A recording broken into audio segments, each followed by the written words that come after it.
में बात किया जा रहा है, लगभग देखा जाए प्यारे साथियों 18 विभागों को परमानेंट करके एक सरकारी कर्मचारी की दर्जा दिया गया है।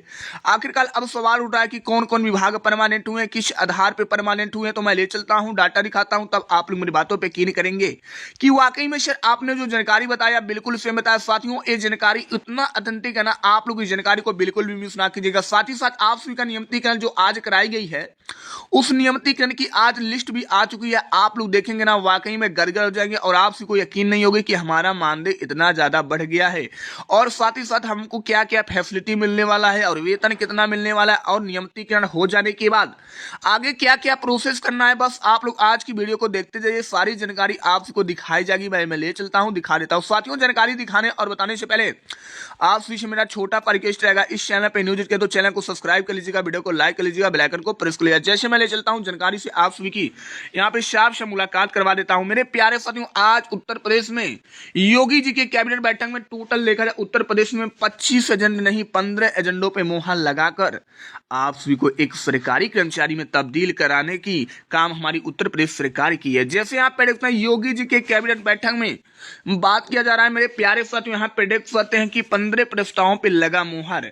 यूपी संविदा कर्मचारी बल्ले बल्ले परमानेंट लिस्ट हुआ जारी। जी हाँ मेरे प्यारे साथियों, अभी मैं आप सभी को पीछे जो यहाँ पे लिस्ट दिखाया वो परमानेंट लिस्ट ही था, आप सभी को आज परमानेंट कर दिया गया। और उत्तर प्रदेश में करीब बताया जा रहा है कि 15 से लेकर 18 विभाग परमानेंट होकर एक सरकारी कर्मचारी की दर्जा पा गए हैं। ये उत्तर प्रदेश के कैबिनेट बैठक का यहाँ पे फैसला निकल के आई है। और 10 सालों से संविदा कर्मचारी आउटसोर्स कर्मचारी इंतजार कर रहे थे कि आखिरकार हमें परमानेंट करके एक सरकारी कर्मचारी कब दिया जाएगा। तो मेरे प्यारे साथियों, आप लोग को आज एक सरकारी कर्मचारी की दर्जा मिल गया है। साथ ही साथ लिस्ट में आप सभी की नाम भी आ गया। आप लोग कैसे अपने लिस्ट को देखेंगे, किस प्रकार नाम चेक करेंगे, अभी मैं साफ साफ बताने वाला हूं। बस आप लोग जानकारी को देखते जाइए। मेरे प्यारे साथियों, मैं ले चलता हूं डाटे की तरफ। जो डाटा आप सभी की इस बातों की पुष्टि दिया कि आप सभी का आज नियमितीकरण फाइनली हो चुका है। देख सुने संविदा कर्मचारियों के लिए ऐतिहासिक फैसला। जी हाँ मेरे प्यारे साथियों, आज की जो फैसला है संविदा कर्मचारियों के लिए कहीं ना कहीं ऐतिहासिक साबित हुआ है, क्योंकि इतिहास के पन्नों में अभी आप सभी का अब संविदा कर्मचारी का नियमितीकरण लिखा गया है। 10 सालों का इंतजार भी खत्म हो गया, अब भविष्य भी सुरक्षित रहने वाला। योगी जी के कैबिनेट की आम बैठक में 15 प्रस्ताव पे मुहर लगते ही संविदा कर्मचारियों की किस्मत बदलने वाली प्रक्रिया शुरू हो गई है। पहले चरण में 15 विभागों को यहाँ पे किया गया है चिन्हित, यानी पहले चरण में देखा जाए मेरे प्यारे से तो केवल 15 विभाग ही परमानेंट हो पाए हैं। लंबे समय से कार्यरत संविदा कर्मचारियों को मिलेगा स्थायित्व का रास्ता। जो भी संविदा कर्मचारी लंबे समय से अपना सेवा संविदा पे दे रहे हैं, उन्हीं को एक सरकारी कर्मचारी की दर्जा हमारी सरकार दे रही है। यहाँ पे देख सकते हैं अब क्या क्या बदलाव हुआ है, तो साफ साफ यहाँ पे देख सकते हैं कि अस्थायीकरण परमानेंट प्रोसेस स्टार्ट। वर्षों से दे रहे संविदा कर्मचारियों को चरणबद्ध तरीके से परमानेंट करने की तैयारी यहाँ पे बना ली गई है और पहले चरण की लिस्ट भी आ चुकी है। सेवा अवधि, अनुभव और विभागीय अवस्था के आधार पर ही चयन किया जा रहा है, यानी सेवा के आधार पर कि आप सभी का सेवा काल कितना हुआ है, यानी अनुभव कितना हुआ है, अवधि कितना हुआ है। साथ ही साथ विभागीय आवश्यकता, यानी आप सभी का नियमितीकरण तभी होगा जब उस विभाग में आप सभी की आवश्यकता रहेगी। साथ ही साथ अब संविदा अस्थायी नहीं बल्कि अस्थायित्व की सीढ़ी पे है। मानदेय में बड़ा उछाल, यदि आप सभी का नियमितीकरण हो जाता है तो आप सभी के मानदेय में वाकई में बहुत ज्यादा इंक्रीमेंट देखने को मिल जाएगा। वेतन यानी न्यूनतम वेतन से कम अब 1 रुपया भी नहीं दिया जाएगा। महंगाई को देखते हुए मानदेय में सीधे बढ़ोतरी, आगे इंक्रीमेंट सिस्टम लागू करने की तैयारी भी की जा रही है। साथ ही साथ यहाँ पे मैं बताना चाहूंगा, दिखाना चाहूंगा यहाँ पे सामाजिक सुरक्षा का एंट्री, पीएफ पेंशन की दिशा में बड़ा कदम, दुर्घटना बीमा, मेडिकल सुविधा मंथन, परिवार की सुरक्षा अब सरकार की जिम्मेदारी, यानी आप सभी की परिवार की जो सुरक्षा है वो कहीं ना कहीं अब सरकार ही उठाने वाली है।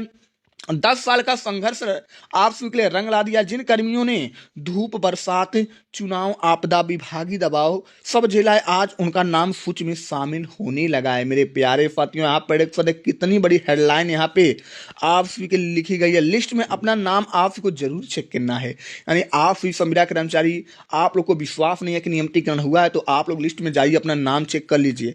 साथ ही साथ मैं बताना चाहूंगा, दिखाना चाहूंगा कि अब संविदा कर्मियों को आगे क्या क्या करना होगा। तो अपना सेवा रिकॉर्ड अपडेट रखना होगा। साथ ही साथ ज्वाइनिंग लेटर और अनुभव प्रमाण पत्र सुरक्षित रखना होगा, यानी अनुभव प्रमाण पत्र सुरक्षित रखना होगा। साथ ही साथ विभागीय सूचना पे तुरंत कार्रवाई करनी होगी, यहाँ पे देख सकते हैं। साथ ही साथ लापरवाही मौका हाथ से निकल सकता है, यानी आप लोग लापरवाही करेंगे तो आप सभी के नियमितीकरण में जो मौका मिला है उस नियमितीकरण लिस्ट से आप सभी का नाम कट सकता है। साफ संदेश यह कि यह सिर्फ शुरुआत है, आगे और विभाग जुड़ेंगे। अभी तो फिलहाल 15 विभाग, लेकिन और दायरा बढ़ेगा। जैसे यहाँ पे देख सकते हैं बताया गया है कि जो आज 15 विभाग हैं वो कल 25 विभाग होंगे, फिर यहाँ पे देखना 50 विभाग, और सभी विभागों को इसी प्रकार परमानेंट करके एक सरकारी कर्मचारी में तब्दील किया जाएगा। तो इस प्रकार अब चाहे वो उत्तर प्रदेश के कर्मचारी हों या किसी अन्य राज्य के कर्मचारी हों, किसी भी संविदा कर्मचारी, आउटसोर्स कर्मचारियों को घबराने की बिल्कुल आवश्यकता नहीं है। मैं बताना चाहूँगा कि अब आप को क्या करना होगा। तो यहाँ पे नया आदेश कब से लागू होगा, तारीख, किस श्रेणी पद पे लागू हैं, एरियर मिलेगा या नहीं मिलेगा। कई बार लाभ तभी मिलता है जब शर्तें पूरी हों। विभाग में आवश्यक दस्तावेज जमा करें। अधिकतर जगह से कागज मांगे जाते हैं, आधार कार्ड, बैंक पासबुक, साथ ही साथ सेवा प्रमाण पत्र, कार्यरत प्रमाण पत्र भी देना होगा। साथ ही साथ health certificate, caste certificate, income certificate, domicile certificate भी बनवा कर रख लीजिए। बढ़ा हुआ मानदेय के साथ नया कॉन्ट्रैक्शन साइन, कार्य अवधि और साथ ही साथ छुट्टियां, कार्य समय साफ लिखा हो, मनमानी शर्तें हो तो लिखित आपत्ति दर्ज करवाएं। एरियर व भुगतान की निगरानी अपने महीने की सैलरी पर जरूर देखें। यानी जब आप लोग कॉन्ट्रैक्शन साइन करें तो उसमें साफ साफ आप लोग उस लिस्ट को पढ़ लीजिए, तभी आप लोग साइन कीजिएगा। साथ ही साथ यहाँ पर तो समान कार्य का समान वेतन अब मिलना चालू हो गया। अगर आप काम वही करते हैं, इक्वल पे इक्वल वर्क के आधार पर आगे और वेतन बढ़ाने की मांग मजबूत होती है। अस्थायीकरण की प्रक्रिया की तैयारी है। अब सबसे अहम कदम सेवा अवधि का रिकॉर्ड है, सुरक्षित रखें। कोर्ट के फैसले, शासन देश का हवाला दे, यूनियन संघ के माध्यम से सामूहिक यहाँ पे मांग रखें। साथ ही साथ यहाँ पर इतना भविष्य की सुविधाओं की मांग, मानदेय बढ़ने के बाद अगली वैध पीएफ, पेंशन, मेडिकल व दुर्घटना बीमा, नियमित इंक्रीमेंट, प्रमोशन, ग्रेड पे लिखित शिकायत का ज्ञापन। अगर लाभ ना मिले तो पहले विभाग प्रमुख को लिखे, फिर डीएम, डायरेक्ट, और अंतिम विकल्प श्रम कोर्ट में भी आप लोग जा सकते हैं। ये आपके लिए बहुत अच्छी जानकारी है। वहीं मैं बताना चाहूँगा उत्तर प्रदेश में आखिरकार कौन कौन विभागों को चयनित किया गया, कौन कौन विभाग परमानेंट होकर एक सरकारी कर्मचारी में तब्दील हुए और आखिरकार उनका अब सैलरी कितना मिलने वाला है। तो यहाँ पे मेरे प्यारे सुनो, एक आशा वर्कर की बात किया जाए जिनका कार्यकाल 10 साल से 15 साल हो गया था, जिन्हें अभी तक 3 से 4 हज़ार मिलता था, अब उन्हें घबराने की बिल्कुल आवश्यकता नहीं है, क्योंकि अब इन्हें डायरेक्ट टू डायरेक्ट 25,000 से 30,000 रुपया परमानेंट होने के बाद मिलने जा रहा है। आंगनबाड़ी कार्यकर्त्रियों को जहाँ 5 से 6 हज़ार मिलता था, वहाँ 28,000 से 33,000 मिलेगा। आंगनबाड़ी सहायिका को जहाँ 2,000 से 3,000 मिलता था, वहाँ 20,000 से 25,000 मिलेगा। रसोईया एमडीएम के तहत काम करने वाली जो हैं, जिनको 2,000 से 3,000 मिलता था, उनको 28,000 से 22,000 मिलेगा। एनएचएम कर्मियों को जहाँ 18,000 से 12,000 मिलता था, 30,000 से 35,000 मिलेगा। शिक्षा मित्रों को जहाँ 10,000 से 12,000 मिलता था, 32,000 से 37,000 मिलेगा। अनुदेशकों को जहाँ 8,000 से 10,000 मिलता था, 30,000 से 34,000 मिलेगा। डेटा एंट्री ऑपरेटर को जहाँ 7,000 से 9,000 मिलता था, 28,000 से लेकर 32,000 मिलेगा। चतुर्थ श्रेणी कर्मचारियों को जहाँ 6 से 8,000 मिलता था, 26,000 से 30,000 मिलेगा। आउटसोर्स कर्मचारियों को जहाँ 10,000 मिलता था, वहाँ अब सीधे के सीधे 27,000 से लेकर 33,000 रुपया का वेतन अब हमारी उत्तर प्रदेश सरकार देने जा रही है। प्यारे साथियों, ये आपके लिए बहुत अच्छी जानकारी है और आप लोग ऑफिशियल वेबसाइट पर जाके एक बार विजिट कीजिए, वहां पे अपने नियमितीकरण लिस्ट में अपना नाम चेक कीजिए और आप लोग नियमितीकरण लिस्ट को भी डाउनलोड कर लीजिए।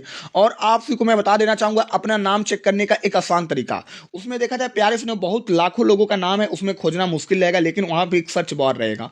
उसमें क्या करेंगे, आप लोग अपना नाम डालेंगे, नाम का जो भी कैपिटल उसको डालेंगे, वहां पे सिलेक्ट करेंगे। सिलेक्ट करने के बाद आपके नाम के जितने भी लोग रहेंगे उसमें एक्सेप्ट हो जाएंगे। साथ ही साथ आपके पिता का भी नाम रहेगा, आप किस पद पे चयनित है उसका भी यहाँ पे साफ स्पष्टीकरण रहेगा। साथ ही साथ कहाँ से हैं वो भी स्पष्ट किया रहेगा, तो इसलिए आप लोग आसानी से देख सकते हैं। तो साथियों, मेरी प्यार विनोद जानकारी कैसी लगी है कमेंट बॉक्स में बताना ना भूलिएगा। मैं आऊंगा और अच्छी, तब तक के लिए बाय बाय, टेक केयर, चलो बेस्ट।